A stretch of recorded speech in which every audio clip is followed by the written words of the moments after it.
Hello everyone. ఈ వారం అయితే కెప్టెన్ ఎవరయ్యారో ఈ వీడియోలో తెలుసుకుందాం. మరి కెప్టెన్ అవ్వడానికి పోటీ పడిందైతే ఇమ్నాన్యుల్, మనీష్ మర్యాద, భరణి గారు, అలాగే డెమన్ పవన్. వీళ్ళ నలుగురు కలిసి ఆడిన గేమ్ ఏంటంటే సర్కిల్లో నలుగురు నుంచొని పక్కన వాళ్ళ టీషర్ట్కి అయితే పెయింట్ రాయటం, ఎవరి టీషర్ట్కి తక్కువ పెయింట్ ఉంటే వాళ్ళైతే కెప్టెన్ అయిపోవటం అనమాట. ఈ ఆట అయితే చాలా సీజన్లో అయితే మనం చూసాము. డెమాన్ అయితే ఈ వారం అయితే నామినేషన్లో ఉన్నాడు.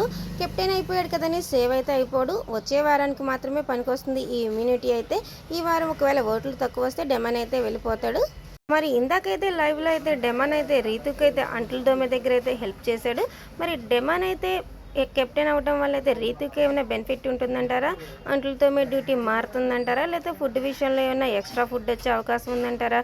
ఏమనిపిస్తుంది మీకు? ఒకవేళ డెమాన్ ఇచ్చినా అక్కడ ఉన్న ఓనర్స్ మామూలుగా లేరండి బాబు. సంజన గారి మాటే లెక్కలేదు, ఇంకా డెమాన్ మాట లెక్క ఉంటుందంటారా? ఏమనిపిస్తుందో కామెంట్ చేసేయండి.